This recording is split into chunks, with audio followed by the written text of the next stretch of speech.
Polda Metro Jaya mengamankan sekitar 600.000 lembar masker ilegal dalam penggerebekan sebuah gudang di kawasan Neglasari, Tangerang, Banten. Ratusan ribu lembar masker ini terdiri dari beberapa merek dan tidak memiliki izin edar. Polisi menyebut 2 orang yang telah dikantongi identitasnya sebagai sang pemilik. Pengelola pergudangan membantah terlibat praktik perdagangan masker ilegal dan mengeklaim hanya melayani jasa pengiriman barang. Perburuan terhadap penimbun masker dan cairan pencuci tangan juga dilakukan oleh Polda Kepulauan Riau. Dalam penggerebekan sebuah gudang di kawasan Sungai Panas, Kota Batam, polisi menemukan 60.000 lembar masker berbagai jenis serta 1.800 cairan pencuci tangan. Di Makassar, Sulawesi Selatan, polisi telah menetapkan 2 penimbun masker sebagai tersangka. Kedua tersangka ditangkap di salah satu hotel di Makassar pada Selasa lalu ketika hendak mengirim ratusan kotak masker ke Selandia Baru. Kelangkaan dan mahalnya harga masker serta cairan pencuci tangan di pasaran diduga keras akibat permainan harga oleh para penimbun. Untuk mengontrol ketersediaan kedua barang yang penting untuk menangkal ancaman virus corona ini, Polda Metro Jaya menggelar inspeksi mendadak di Pasar Obat Pramuka Matraman, Jakarta Timur pada hari Rabu. Selama sidak, ditemukan harga masker yang tidak wajar. Pedagang dan distributor yang memanfaatkan keresahan akibat virus corona terancam tindakan tegas oleh polisi. Dan memang kita menemukan beberapa merek masker yang berbeda-beda dengan harga yang memang masih termasuk tinggi. Nah, ini yang terus ya, kita ambil contoh saja seperti ini. Ini salah satu merek yang kita sidak. Ini harganya 300.000 dijual kepada masyarakat. Padahal ini sebenarnya beredar cuma sekitar 29.000 yang kalau hari-hari biasa. Ya, ini contoh satu merek. Jadi ada berbagai merek-merek memang. Dan juga ada indikasi, kita melihat juga ada beberapa masker-masker ini yang coba nanti akan kita selidiki lagi. Ya, apakah memang ada izin standar di sini, SNI-nya di sini. Kelangkaan masker juga ditanggapi Menteri BUMN Erick Thohir dengan meninjau salah satu apotek milik PT Kimia Farma di Jakarta. Menteri BUMN meminta PT Kimia Farma menjual masker dan cairan pembersih tangan dengan harga normal. Kimia Farma juga diminta membatasi penjualan masker sebanyak 2 masker per orang dengan harga Rp2.000 per buahnya. Untuk memenuhi kebutuhan masyarakat, PT Kimia Farma tengah memesan 7,2 juta lembar masker. Juga saya udah cek masker, ya kan, ini buat antiseptik semua ada. Dan bahkan Kimia Farma sudah mulai membatasi bahwa tidak boleh misalnya orang lebih beli dari 2. Ya, harga juga kita pastikan tidak ada harga-harga yang mohon maaf ya ketika masyarakat susah Kimia Farma menaikkan harga. Nah, itulah fungsinya kita BUMN hadir untuk rakyat. Ya, Sebelumnya, ancaman keras telah dikeluarkan Kepala Satgas Pangan kepada penimbun masker dan cairan pencuci tangan di seluruh daerah. Presiden Joko Widodo pun juga sudah menginstruksikan Kapolri Jenderal Idham Aziz untuk menindak para penimbun masker yang menjual stok dengan harga tinggi. Menurut Presiden, stok masker di tanah air ada 50 juta buah masker. Tim Liputan, Kompas TV. Seiring ancaman virus corona yang masuk ke tanah air, ketersediaan masker dan cairan pencuci tangan antiseptik menjadi langka di pasaran. Jikalau ada, harga yang ditawarkan di luar kewajaran. Mengapa praktik penimbunan masker marak terjadi dan sanksi hukum yang efektif untuk menjerat para pelakunya? Di studio telah hadir ahli hukum pidana Mas Heri Firmansyah, dan melalui sambungan satelit kita bergabung dengan Kabid Humas Polda Metro Jaya, Komisaris Besar Polisi Yusri Yunus. Dan saudara, Anda juga bisa ikut berpartisipasi secara langsung di nomor telepon 02153660500. Selamat pagi Mas Heri. Selamat pagi. Dan juga Pak Yusri, selamat pagi. Terima kasih sudah bergabung bersama kami. Selamat pagi Mas Timothy, Mas Heri, selamat pagi. Selamat pagi Mas. Pak Yusri, Anda bisa memperbarui informasi mengenai kasus penimbunan ini. Sudah berapa Pak sejauh ini yang menjadi temuan dari Polda? Terima kasih, selamat pagi ya. Kemarin kita sudah ketahui bersama bahwa kita telah mengamankan 2 orang pelaku di Tangerang di dalam satu gudang yang memang menimbun berbagai merek masker yang ada. Jumlahnya adalah 600.000 pieces yang kita temukan pada saat itu. Sekarang masih kita dalami. Kemudian yang kedua juga di Jakarta Barat, Tanjung Duren, ada seorang perempuan yang di dalam apartemennya kita temukan sekitar 350 dus. Yang juga hasil keterangan awal yang kita lakukan pemeriksaan sudah sekitar 700 dus yang sudah dia jual melalui media online yang ada. Kemudian juga di Jakarta Pusat kita mengamankan sekitar hampir 100 dus. Oleh seseorang juga kita amankan 1 orang. Tadi malam juga ada 3 tempat yang berhasil kita amankan dari Ditkrim Polda Metro Jaya, kemudian juga dari Polres Jakarta Utara. Total sekitar 1.500 dus yang berhasil kita amankan. Dan ini masih terus kita lakukan penyelidikan terhadap ada upaya-upaya para spekulan-spekulan coba mencari keuntungan dengan cara menimbun. Sementara kita ketahui bahwa memang masker ini sangat minim di pasaran. Karena kemarin kita sudah lakukan sidak di pasar Pramuka, kita temukan di beberapa toko memang sangat kurang dan harga pun sudah lumayan melambung harganya, Mas Timothy. Mereka ini siapa Pak Yusri? Maksud saya apakah mereka memang penjual masker sebelum kasus corona ini merebak atau memang mengambil keuntungan walaupun mereka sebelumnya tidak ada pengalaman juga dalam bidang ini ataupun tidak menjual masker sebelumnya? Contoh paling ini saja ya, saya tambahkan satu lagi bahwa 2 minggu yang lalu kita sudah menangkap, membongkar 1 pabrik masker yang memang bekerja membuat masker ini sekitar mulai Januari yang lalu karena melihat situasi ya, keterangan bahwa mereka melihat situasi bahwa masker kurang, kemudian juga masker tinggi. Memang setiap hari kerjanya coba sebagai penyedia alat-alat kesehatan dari negara Cina ya datangnya. Kemudian melihat situasi begini, kemudian membeli mesin khusus untuk membuat masker dan juga bahan baku dari Cina sana. Nah itu yang kita berhasil bongkar. Itu keuntungan yang dia raup setiap hari itu sampai 200 juta. Sampai 250 juta.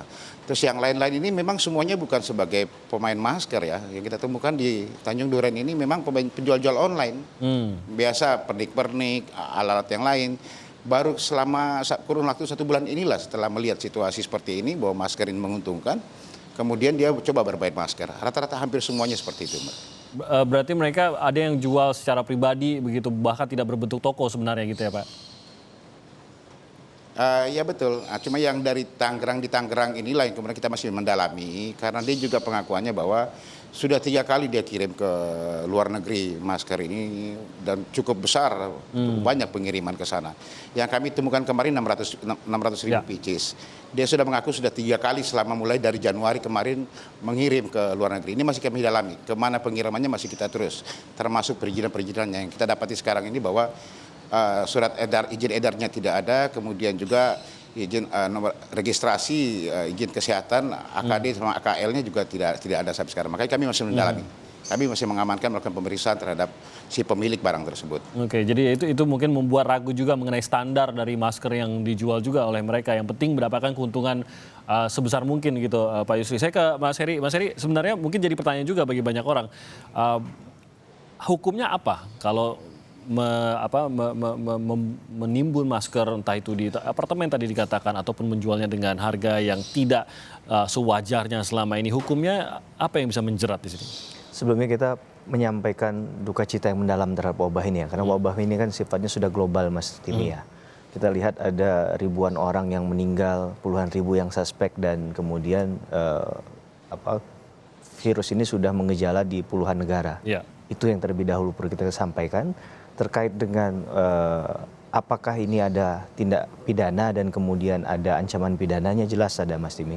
Di Undang-Undang Nomor 7 tahun 2014 tentang perdagangan itu kualifikasi kejahatannya adalah perbuatan ketika seorang pelaku usaha itu dilarang untuk kemudian menyimpan barang kebutuhan pokok atau barang penting misalnya dalam jumlah tertentu dan dalam waktu tertentu. Karena apa? Itu akan mengakibatkan kelangkaan barang. Kemudian terjadi gejolak harga, dan yang ketiga adalah mengganggu lalu lintas perdagangan itu sendiri terkait dengan distribusi barang misalnya. Ancamannya tidak main-main, ancaman pidananya adalah 5 tahun penjara dan dendanya, Mas Timi, itu bisa 50 miliar rupiah. Jadi kalau kita lihat dari ancaman pidananya, jelas sekali ini bukan satu tindakan yang tindak pidana yang dianggap biasa-biasa saja. Memang di undang-undang kita terkait perdagangan yang menyeluruh ini, undang-undangnya memang setelah 17 Agustus 45 itu memang jarang yang bicara tentang perdagangan tadi secara menyeluruh. Karena di zaman kolonial Belanda aja bicara tentang perdagangan itu hanya perizinan usaha saja. Tapi dalam perkembangannya ternyata ada hal-hal yang perlu diatur dalam ketentuan pidana. Apalagi kalau kita kontekskan dalam perkara saat ini kan, kebutuhan orang akan masker, hand sanitizer itu sangat penting, dan ini tapi langka. Cukup general ya, jadi bukan hanya merujuk pada satu benda seperti masker tentu saja, tapi termasuk mereka yang menimbun hand sanitizer ataupun benda-benda yang dianggap seharusnya dibutuhkan oleh masyarakat tapi dipersulit oleh sejumlah mungkin orang. kita bisa kualifikasikan sebagai barang penting, bukan barang kebutuhan pokok. Barang kebutuhan pokok misalnya kan mungkin beras dan lain sebagainya. Tapi kalau dalam konteks ini sudah jadi barang penting karena hampir setiap orang perlu untuk hal itu karena itu bagian dari pencegahan dari wabah dalam virus kondisi corona khusus gitu ya. Betul. Pak Yusri, sebenarnya apa kategorinya begitu Pak Yusri sampai seseorang bisa disebut menimbun? Apakah ada angka tertentu yang dipenuhi sehingga bisa disebut sebagai penimbun? Ataupun tujuannya? Kita tahu bahwa ada juga yang membeli dalam volume besar gitu, mungkin 1.000, 2.000 begitu, tapi bukan untuk dijual, namun justru untuk dibagi-bagikan secara gratis. Ini kan punya motivasi yang berbeda, bukan mencari keuntungan, tapi justru memudahkan. Apakah ini juga akan membedakan, Pak Yusri? Terima kasih Mas Timothy. Intinya bahwa mereka ini adalah spekulan dengan melihat situasi sekarang ini yang memang masyarakat sangat butuh dengan situasi sekarang ini, sehingga mereka coba mencari keuntungan. Hampir semua dari mereka ini adalah mencari keuntungan. Makanya saya bilang, contohnya di Cakung saja sampai membuat masker itu bukan lagi masker yang tidak sesuai dengan standar ya, sudah gak sesuai standar karena mereka buat ini adalah masker yang lapisannya lapisan biasa, bentuknya seperti masker tapi fungsinya tidak ada. Tetapi tetap dia menjualnya ke pasaran itu, ke para toko-toko yang ada itu sekitar 200.000 per dos. Padahal kalau kita ketahui sebenarnya bahwa masker ini kalau dalam keadaan biasa dulunya itu cuma harga sekitar 30.000 sampai 40.000. Itu masker yang paling terendah, begitu Mas. Jadi kalau memang motivasinya tidak untuk mencari keuntungan, apalagi sudah terbukti begitu Pak ya, mungkin kalau dia sudah menjual lalu mengaku sisanya untuk dibagi-bagikan itu tidak bisa dijadikan bukti gitu. Tapi paling tidak memang sudah terbukti pernah membeli dalam jumlah besar dan memang pernah benar-benar dibagi-bagikan, apakah juga akan bermasalah dengan hukum Pak? Ke saya Mas? Ya, Pak Yusri. Jadi gini Mas Timothy, mereka ini betul memang sudah memang ada niatan untuk mencari keuntungan dari situasi sekarang yang ada. Semua yang kita ini kan. Dan kita temukan mereka semua memang disimpan, ditimbun di dalam satu tempat yang cukup banyak. Sementara di pasaran kita temukan ini sangat minim. Termasuk kemarin kami datang ke rumah sakit ke pasar Pramuka yang ada. Setiap toko-toko kami masuki. Ya, Pak Yusri, ke sana. Mohon maaf cuma ada. Ya, saya potong situ. Maksud pertanyaan saya adalah mungkin ada beberapa pihak yang membeli dalam jumlah besar tapi tidak untuk dijual begitu Bu. Pak Yusri, kita salah satunya mungkin kita melihat apa yang dilakukan oleh Wali Kota Surabaya, membeli justru untuk dibagikan. Apakah ini juga bisa dipolisikan atau bagaimana? Itu kan tujuannya untuk membagikan kepada masyarakat Mas, bukan mencari satu keuntungan yang ada di sini. Berarti kalau tidak mencari keuntungan berbeda gitu Pak ya? Ya, mereka kan yang mencari keuntungan untuk dijual lagi, ya dengan harga yang cukup tinggi.